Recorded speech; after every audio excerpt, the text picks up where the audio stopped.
Hello friends, and welcome to this episode of SelfKind with me, Erica Webb. Today I want to share some lessons that I learned while on holiday camping for 3 weeks. We just got back a couple of days ago and I have some lessons to share, so we're going to dive into that. So as I said, we're going to dive into some lessons, some insights that I pondered on return from a 3-week camping trip with my family. So if you follow me over on Instagram, you would have seen some pics. We took a very long drive from where I live in Victoria, in Melbourne in Australia, and we drove all the way up to Central Australia to Uluru and then back again. And so it was a huge trip. We covered 6,500 kilometers by the time we got home. Our final day driving home was like a 14-hour day. It was epic. And we had just a wonderful time. We saw so many beautiful, amazing things from Uluru, Katajuda, Kings Canyon, a whole bunch of just amazing things. And I came back feeling very grateful for where we live, in terms of this whole beautiful country, very grateful for the space and the time to be able to do that trip. And also some very specific kind of lessons that I learned. A lot of them were just relearned lessons or things that I got more clarity around, I guess, through the trip, but I thought it could be useful to share them here with you. So let's dive in. There's 4 of these little life lessons / insights from our trip. So the first one is around movement variability and why variability is so important. While we were away, I moved a lot. We walked so many kilometers. We walked, we hiked, we did a lot of movement. However, my body was still not super in love with that because I was missing so much of the variability that I normally get through movement. Now, what I mean by this is while we were away, we were staying in a very small little camper, right? So it's like a trailer that then just sort of pops open and it's like a tent on top of wheels. And so we had a sort of double bed for me and my husband, and the kids had another double bed on the floor. And so there was just not a lot of room to lie down and roll around. A lot of our trip, it was also wet. So the first half of our trip was quite wet and rainy. So there just kind of wasn't this opportunity to lie on the ground, roll around and stretch in the way that I normally would. So I did a lot of standing stuff. I did a lot of sort of standing stuff for my hips and my shoulders and all of that. But I was missing that lying down, rolling around, kind of more nuanced work. And movement is one thing, and it's a really great thing. Moving in any way is really valuable, right? Walking is one of the best possible things that we can do. However, when it comes to managing aches and tightness and tension and even pain, variability is key. Part of the reason for this is because the movement itself is sending information to your brain. We have information going from our brain to our body, but we also have information going from our body to our brain. And that variability of movement, so being able to take our joints through their full range, being able to move in different ways and load bear in different ways, is really valuable, rich information for our brain that can help to reduce tension as we kind of continue to provide really good evidence of what our body is capable of. And so that variable movement is so vital and so key to managing tension, and I missed it so much. Yes, I got variability in other ways. You don't have to get down on the floor and roll around in order to get your variability. I absolutely got some variability, but it wasn't the amount that I crave. And so now, having gotten home and having the space and having, the routine, I suppose, to be able to do that again, it feels so good. And to me, it feels like a real sense of landing home. When we got home on Friday night, there was this real sort of visceral, oh, we're home.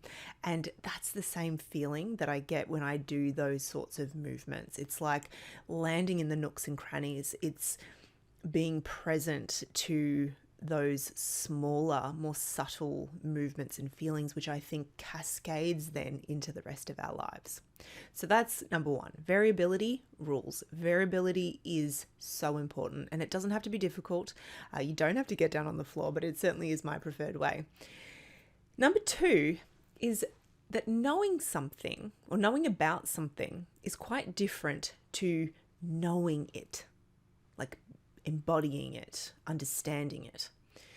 So the landscapes that we drove through actually surprised me a lot.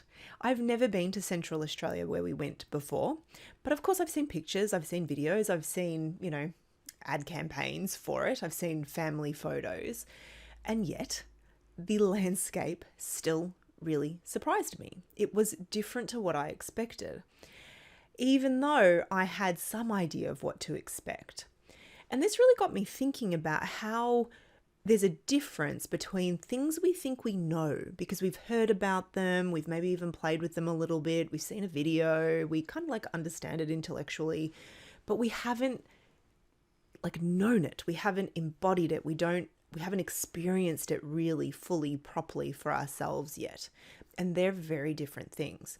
It's like if you have a theoretical knowledge of what a sprained ankle is, but you've never sprained your ankle. You kind of have an idea of what it is, but you've never really known it. You've never really experienced it. And I think that this is a really interesting one to ponder when it comes to our self-care practices. One of the things that I come across in my work sometimes is people saying, and I put myself in the people category, so I'm not saying I'm immune to this, not even a little bit, people saying, oh, I tried that, it didn't work for me. And it might be that they sat once in a bit of discomfort trying to offer themselves self-compassion, or they did a yoga class that didn't quite hit the mark for them. I'm not saying that yoga's for everyone, it absolutely isn't, but this idea of or I understand, I've seen what mindful movement is, I've seen what somatics is, I've seen what XYZ is, and either it doesn't work for me or I didn't experience XYZ, or I don't think it's worth it. Any of those sorts of comments. And there's such a big difference between knowing something intellectually, understanding the nuts and bolts of something, versus practicing it, embodying it, experiencing it for yourself. Driving through that landscape of Central Australia was a very, very different experience to seeing it in a photograph. Super different. Even though, in theory, they should be kind of similar things, right? Same image, but different when you're experiencing it for yourself. And so my invitation is to think about, how does this apply to self-care practices for you in your life at the moment? I know there's things for me where I'm like, man, that doesn't really work. But when I really think about it, I'm like, I haven't really given that much of a chance. I haven't really done that. I've just sort of thought about it. I've just sort of given it a little bit of my intellectual time, but I haven't really put it into practice. I haven't embodied it in any real way. And there might be things that you're like, well, I just have literally no interest in doing it. And that's fine. That's a different thing. But if there's, a symptom or a feeling or something that you're experiencing that you would like to change, and you feel like you've exhausted your options, my invitation would be to look back and just sort of question that a little bit. Question, have I actually exhausted my options, or am I thinking that I know something that perhaps I haven't actually put into practice? I do this. We all do this. It's very human to do. But things like self-kindness, self-compassion, mindful movement, mindfulness, they're very different when actually done compared to thought about. And I know that sounds really basic and obvious when I say it, but it's true. And so where in your life maybe could this apply? The third one, know thyself. How often do we hear this? I know lots about myself, and I'm sure there's things that I'm still learning. One of the things that I know, though, is that I need a lot of alone time, and I need a lot of time where there's not a lot of noise. Now, while we were away for 3 weeks, neither of those things was easy to come by. The caravan parks that we were in were really noisy, literally even all through the night. There were sirens and cars and people and, all the noises, fireworks. We heard a lot of fireworks. And so I felt like I was pretty constantly dealing with noise and never alone, right? And it was a fabulous trip. Like, this is not me complaining at all. But I know that I need those things, and I didn't get those things all that much. And so the sort of leap that I want to take from there is kind of like put a pin in that thought. It feels a little bit incomplete. But when we know what we want or what we need, right? I know I need alone time. I know I need quiet. Then we can plan how to get it. And the second part of that is when we know what feelings come up for us when we're lacking what we need, whether it's physical sensations, whether it's the thoughts that start to run around in our head, then we can take responsibility for going and getting what we need rather than blaming the thing or the person or the experience or the situation that's right in front of us that might be happening at the time, but isn't necessarily the thing that's actually responsible for how we feel. So this idea of like knowing yourself, it's not in order to judge it, right?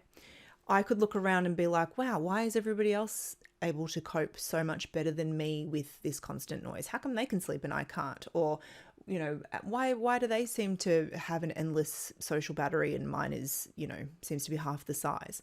It's not that, right? It's not know yourself so you can criticize yourself. It's know yourself so you can go, you know what? I do actually need time to be alone. I do actually need time when it's quiet. I do actually need to, take that time for myself. We can either have that knowing and really use it as like a stick to sort of beat ourselves with, or we can use it to meet ourselves with what it is that we need. And then we can take responsibility for getting that thing that we need rather than blaming whatever else is going on around us. So I noticed for me that when my level of sort of like I've had enough kind of like time without quiet and aloneness, I got really irritable, right? And so the things that were in front of me were my husband and my children. And so it would be super easy, and I'm not going to lie, maybe I did it once or twice, to kind of like be like, well, they're the problem, right? It's them not stopping talking. It's them not, doing what I need them to do right now. But honestly, it was like, I just haven't gotten what I need. I just haven't had that time that I need with less noise and, people. And so how do I take responsibility to get that? And, my solution while we were away was to spend a little bit of time alone in the camper, to, go into the bathroom by myself, and even just to sort of step away from the group when we were out walking and like have a moment of just like taking a deep breath and listening for the silence.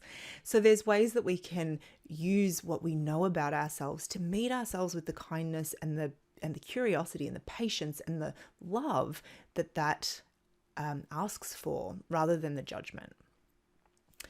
And then number 4, presence is priceless. This was huge for me. And it's one of those ones where it's like, intellectually I know this, and sort of teaching mindfulness and things, this is part and parcel with that. But the ability to be present can be very challenging in our everyday lives, right? Even as I was writing up my notes for this podcast episode, I found myself clicking away to check my emails, and it's like, I'm not going to respond to an email when I'm in the middle of writing notes for a podcast. But the distractions that we have at our fingertips are immense. And while we were away, I did actually work while we were away. Not a lot, but I did. But it wasn't during the day, right? I did it in the evenings when I was sort of in the camper with the kids going to sleep.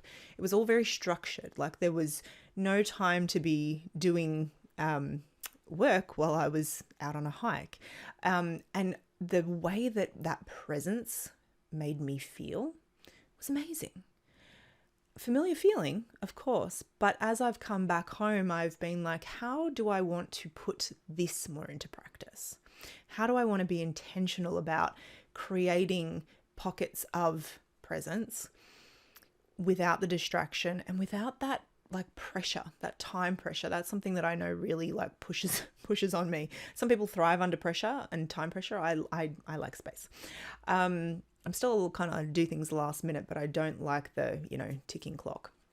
Anyway, that ability to just be present, part of the reason why that is so priceless is because it gives us the capacity to be clear on how it is that we feel and what it is we're experiencing. And that ability to like notice ourselves then feeds back into all of those other ones, right? Like knowing yourself, knowing, it kind of has this, from there we can do so much. And so that ability to be present, I think, increases when our environment changes, right? So on a holiday where you're not at your desk, you're not with your computer, we didn't have reception a lot of the time. So I had no service on my phone for lots of the long drives. And so what choice did I have but to be present, right? There was nothing really to distract me.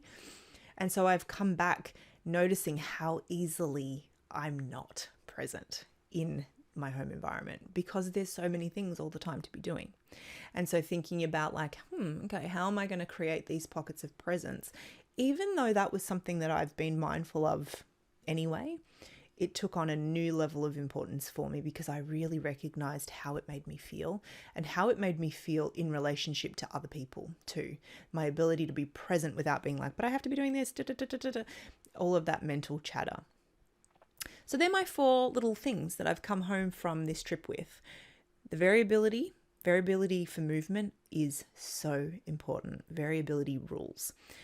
Move in any way, of course, but if we can get variability in there where we're taking our joints through their full range of motion, offering that really rich information to our brain of what our body is capable of, then, awesome. Knowing about something is different to actually knowing it, embodying it, experiencing it for yourself. Knowing yourself is like priceless, absolutely gives you options for taking responsibility for like what you do next. And presence is priceless as well. That ability to just be where you are, to be where you are. So they're my 4 lessons from the centre of Australia. Let me know if any of those kind of lands for you more than the others, or if you're like all of them. I would love to hear from you. You know I love to hear from you. You can come and share your thoughts with me over on Instagram. I'm also on Threads now, which if you don't know what Threads is, it's another social media app brought out by Instagram, a bit like Twitter, but not. So you can find me over there. I'm at Erica Webb _SelfKind on both. I'm on Facebook as well, but not as active. And you can always email me as well, erica@ericawebb.com.au. I would love to hear from you. I would love to hear if you've got any requests for upcoming episodes. And until next week, my friend, keep being kind and curious, and I will talk to you soon.